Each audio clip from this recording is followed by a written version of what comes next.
I'm 28 years old, and my name is Angela. I'm just your average office gal. My talents are not exceptional, and I have a somewhat ordinary appearance. My personality is powerful, yet I don't have any distinguishing traits. After that little introduction, the mixing got underway.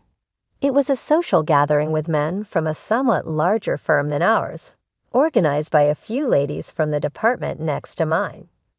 They begged me to join at the last minute because they didn't have enough people, even though it was meant to be 3 women and 3 guys.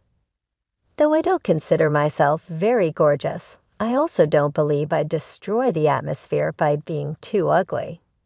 I'm sociable enough to fit right in at these kinds of gatherings. I chose to just enjoy the dinner because I don't currently have a boyfriend, and I didn't think I would meet anybody wonderful at the event. The informal Yard House restaurant served as the venue for the occasion. The other 2 women had their sights set on 2 slender, attractive males who had the appearance of American pop stars from the beginning. That left 2 additional men, a large, well-built man and a somewhat plain-looking man who wore spectacles. Tyler was identified by the large man seated across from me. His face were robust, his beard thick, and his muscles were visible through his shirt. Just my kind of thing. I've always preferred strong, muscular guys over slender, attractive boys. To be really honest, I would love a guy that resembles a rugby player. All he needs to do is be strong enough to carry a white horse, not necessarily ride one in. I am invited to mixers a lot because of this, in part because I have somewhat different taste in males than most ladies do. Your muscles are incredible. Are you involved in any sports? With eagerness, I questioned him. I used to play rugby in college, but now I focus on weight training, Tyler responded. Success. I was ecstatic. Tyler was savoring his meals and paying little attention to the women while he ate. It was amazing how he ate. You mean, Angela?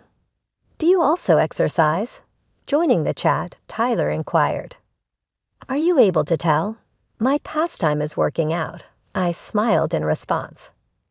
I believed that. Tyler grinned broadly and added, You seem like you're in great shape, though maybe that's not the best way to say it. And that smile was just the right kind. We then struck up a conversation about weightlifting, going to the gym, and muscles. I didn't mind that we seemed to be in a different planet from everyone else at the mixer. Tyler and I decided to meet together for a future workout and swapped phone numbers. Tyler and I seemed to be the only couple that clicked at this, supposed to be a meet and greet. Tyler is 1 year older than I am, at 29 years old. He weighs 150 pounds and is 5'10" tall. I weigh 105 pounds and am 5'7". Tyler didn't seem to be the petite, delicate kind of woman that huge people like him usually loved.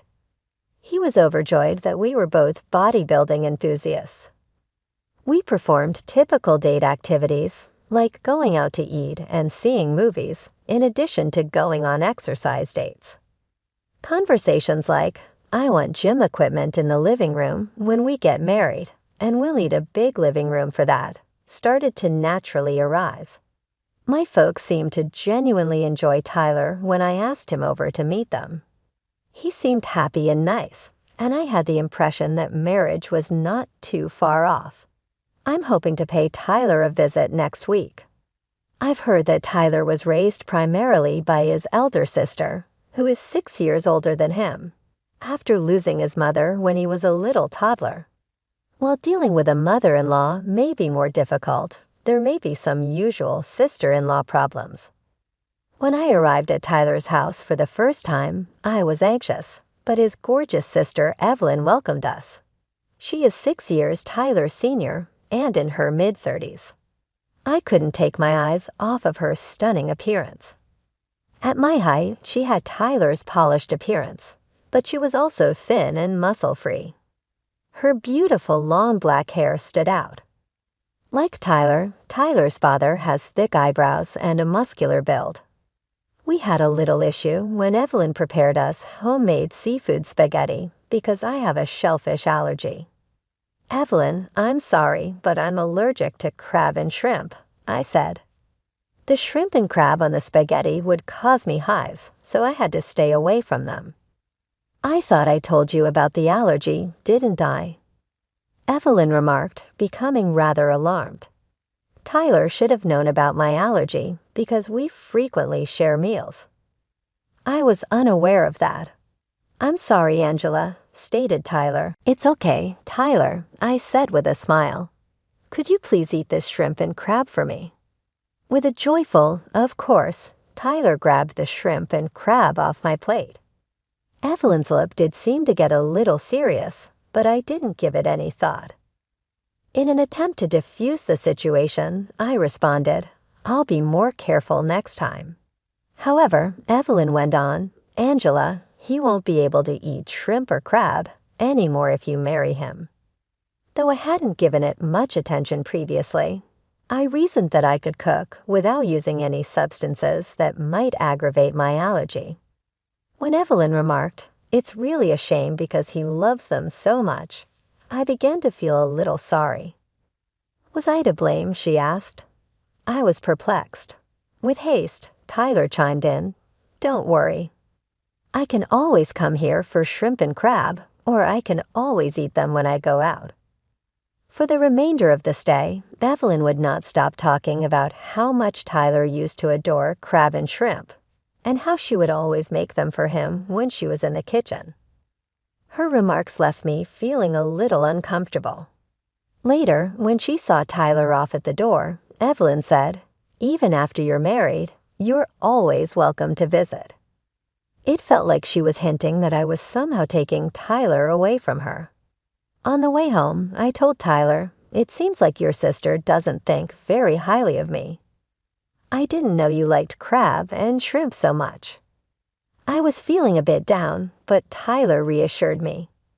"Yeah, I like them, but don't worry about my sister. She just cares a little too much about what I eat because it's really important to her." Tyler explained that Evelyn had taken on a motherly role after their mom passed away, which might be why she's so involved in his life. He thought she might have a bit of a sister complex because she's been both his sister and caretaker for so long. Evelyn has a very handsome boyfriend named Adam. He's actually more attractive than some celebrities, and women often swoon over him. Personally, I don't find him all that charming. Adam is 31 years old and owns a nightclub. When Evelyn was working, a coworker took her to the club where Adam was the top bartender. His job involved charming women to earn tips, but he fell for Evelyn and eventually decided to start his own business. Adam really loves Evelyn, and even Tyler's father, who was originally against the idea of her dating a bartender, has accepted him now that he owns his own nightclub. "I even work out with him sometimes," Tyler said. He wants to build some muscle, but nothing too extreme. Tyler explained that he and I sometimes go out to eat with Evelyn and Adam. Once, while I was about to add lemon and sauce to Tyler's fried shrimp, Evelyn suddenly raised her voice and said, "Wait." Tyler likes ketchup on his fried food. Tyler calmly replied, "Don't worry." Angela suggested I try the lemon and sauce, and it was really good. Ketchup is great, and tartar sauce works too, but lately I've been enjoying lemon and sauce. Even though Tyler seemed fine with the change, Evelyn's face showed she wasn't happy about it. This didn't just happen with food, though. Whenever Tyler showed interest in things I introduced him to, like foreign dramas, or when he started changing his style of clothing, Evelyn seemed upset. It was as if she didn't like seeing him change. There were also strange things that happened when we ate at Tyler's house. I would often get hives, even though no crab or shrimp were directly served. I started to wonder if the condiments or ingredients they used might have contained traces of shellfish, which I wouldn't notice. So I tried to help with the cooking at Tyler's house to see what was really going on, but Evelyn wouldn't let me. She said, "Why don't you help with the dishes instead?" So I ended up doing dishes without being able to check the ingredients. One day, I mentioned I got hives again after we ate there last time. Evelyn responded, "That's strange. We didn't use any crab or shrimp. Could it be that you have other allergies, Angela?" It felt like she was blaming me for the problem. She even added, "If you have so many allergies, it's going to be hard for you to cook for Tyler." I'm worried about him. She seemed more concerned about Tyler than about me. For the record, I don't have any other allergies. I've had thorough allergy tests done before. But even after I told Evelyn this, she didn't seem convinced. I started to realize that this wasn't just about her not liking me. It felt like she didn't want to let Tyler move on from her. However, Evelyn is already 34 and has a serious boyfriend, Adam. It doesn't make sense for her to stay so attached to her brother, especially since she's clearly in love with Adam. I've been thinking that maybe Adam could help resolve the situation. After all, shouldn't Evelyn and Adam be thinking about getting married themselves? It's time for them to move forward, too. I asked Tyler about it, and he said, "I've talked to her many times, but she says she can't think about marriage until I'm settled and married." It seemed like Evelyn might be delaying her own marriage because of Tyler. Then something unexpected happened one day.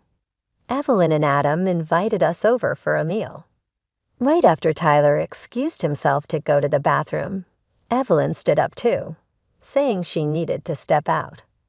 A little later, Tyler came back, supporting Evelyn, who was holding a handkerchief to her mouth and looked like she was in pain. Adam immediately stood up and asked, "Are you okay? I'll take you home."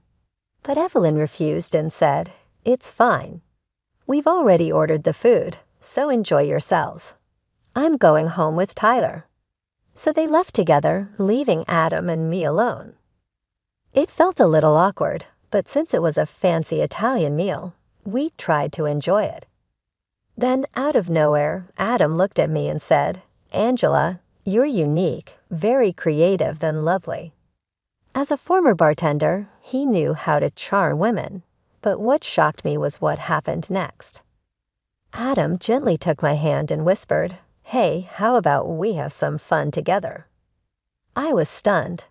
What was he thinking, making a move on me right after Evelyn, his girlfriend, had just left feeling sick? He was supposed to be in love with Evelyn.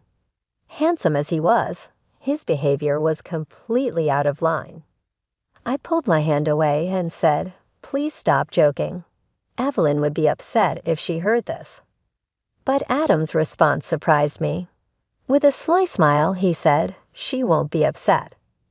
I couldn't believe it. I quickly made it clear I was not interested in good-looking guys and firmly rejected him. Adam just laughed and said, "You're interesting, Angela," without showing any offense. Refusing his offer to drive me home, I hurried to the station and texted Tyler. I felt a strong need to see him and explain what had just happened. When Tyler arrived, he asked, "Why did you call me here? What happened?" I led him to a quiet spot and apologized before asking, "By the way, how's your sister?" I wasn't really worried about her, but I wanted to ease into the conversation. Tyler replied, "She was fine. As soon as we got home, she was just making a fuss. It's too bad we couldn't enjoy the Italian meal." Then I dropped the bombshell. "After you left, Adam made a pass at me." Tyler's usual calm expression turned serious. "What? What? Why? He's supposed to be with my sister," he said, clearly shocked and confused. That's what I said. I told him Evelyn would be upset, but Adam said she wouldn't be. What does that even mean? I asked. "That's really bad," Tyler murmured, deep in thought. The story he shared next was surprising. He explained that whenever he introduced a girlfriend to his sister, the relationship would end soon after. The reason for the breakups was always the same. The women would say they had found someone else. Once I saw an ex-girlfriend getting cozy with a man who looked like Adam, Tyler said. It was from a distance, and he was wearing sunglasses, so I thought I was mistaken. Hearing this, I was shocked. It seemed like Evelyn might have been using Adam to break up Tyler's relationships. This was too serious to brush off, so I decided to be direct with Tyler. I told him how I often got hives after eating meals cooked by Evelyn, and reminded him that I only have an allergy to shellfish. Nothing else. I understand that she wants to keep you close, but we can't be happy in this situation. And it's not good for her either, I said. Tyler sighed and replied, "Yeah, you're right. I'm really sorry, Angela. I never thought my sister would go this far." He was clearly shaken, but I had to be honest with him about how I felt. If you choose your sister over us, Tyler, I can't stay in this relationship.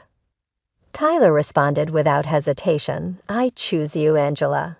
We'll face my sister's issues together. Once we move out, she won't be able to interfere," he added with a bit of relief. "I'm really glad you're not into handsome men. It wasn't my fault I got dumped." Before we both laughed a little, it felt like our bond grew stronger. From that point on, we were moving toward marriage. I decided not to visit Tyler's house anymore, and keeping some distance from his sister meant she couldn't interfere. Our wedding preparations were going well, but I couldn't help feeling anxious. A quick search online revealed so many horror stories about things going wrong at weddings and receptions. I wanted to be prepared for any surprises. During a meeting with our wedding planner, I asked how often things go wrong at weddings. Sensing my nerves, the planner kindly asked if I had any specific concerns, which allowed me to open up and talk things through. Hoping for the best, I prepared myself for the big day.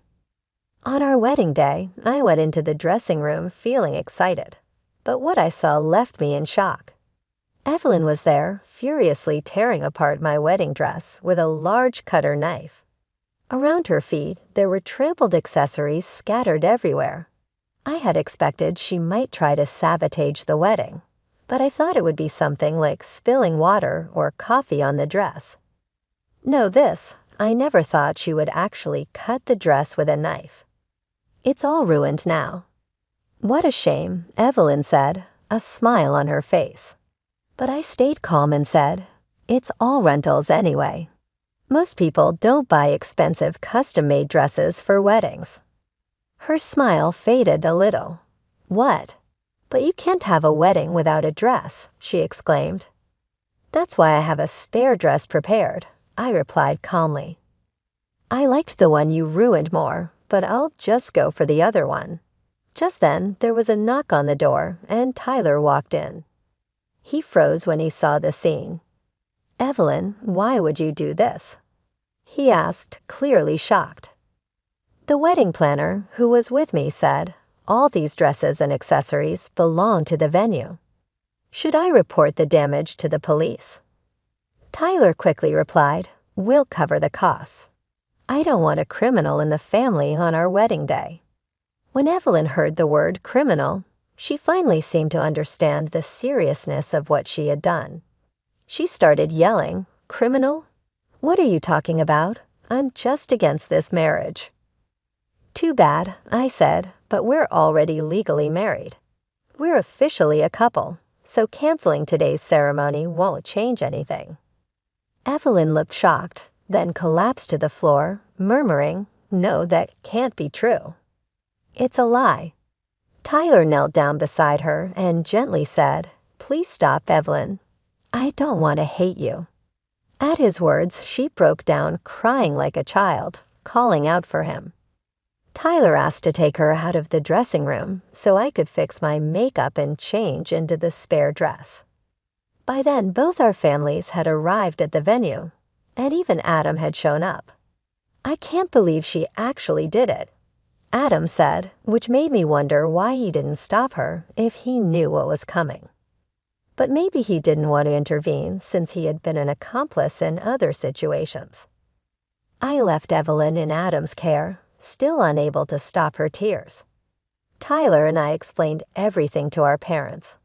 Although there was some panic at first, our calmness helped ease the situation.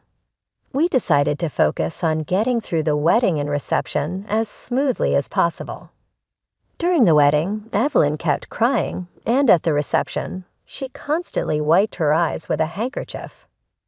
People who didn't know the full story thought she was just sad about her brother getting married, and they looked at her sympathetically. Despite the drama, we made it through the wedding and reception. That night, we stayed in a hotel downtown before flying to Hawaii for our honeymoon. We had a week-long culinary tour ahead of us, and Tyler's comforting words kept playing in my mind, reassuring me everything would be fine.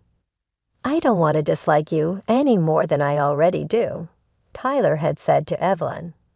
It seemed like those words were the greatest punishment for her. 5 months later, Adam visited our new home, bringing a huge bouquet of flowers as a gift, showing his usual charm with women. Since the wedding, Tyler hadn't returned to his parents' home, so he hadn't seen his sister. Sometimes she would try to contact him, but Tyler kept his distance, refusing her calls. However, I could tell he was still worried about her when he asked Adam how she was doing. The reply was unexpected. "Actually, I've been thinking about breaking up," Adam said, catching Tyler by surprise. "What?" Tyler exclaimed. Adam explained after that incident, "She's just not the same anymore. I used to love her because of how hard she tried for you." His words were vague, but I got the feeling Adam was tired of the whole situation. Still, I thought it might be better for Adam to stay with her. Without him, who knows what she might do next?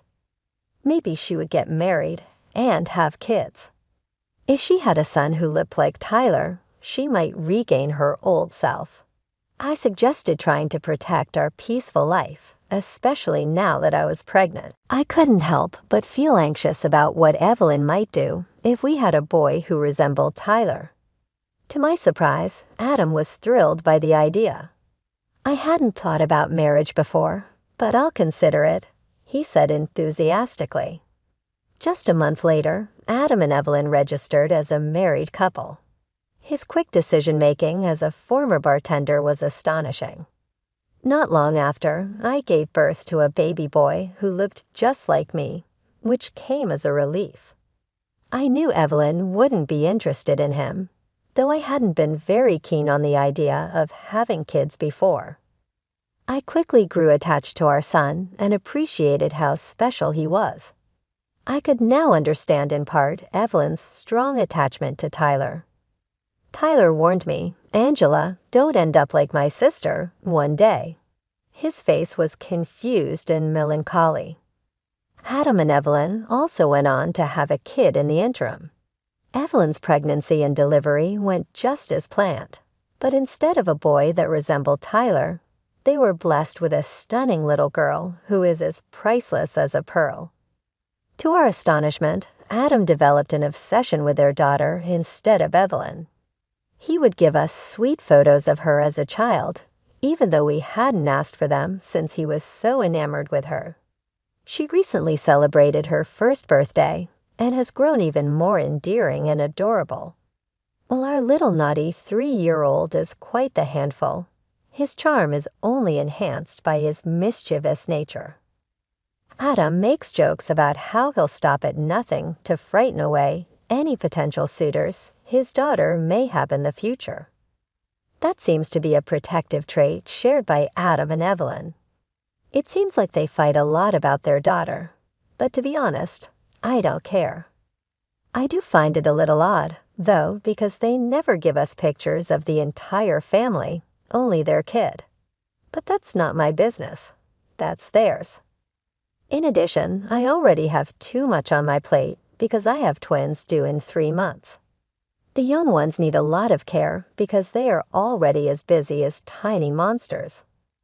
I just lack the energy to think about the issues that other people are facing.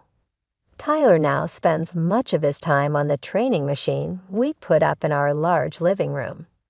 Originally intended to be used for postpartum body recovery, it was soon repurposed into a washing rack. Having to run after so many kids has made me understand how crucial it is to maintain my strength and endurance. Perhaps when we have more kids, we'll move the machine and go to the gym often. Tyler quips, though, that we'll never run out of weights, even without the machine.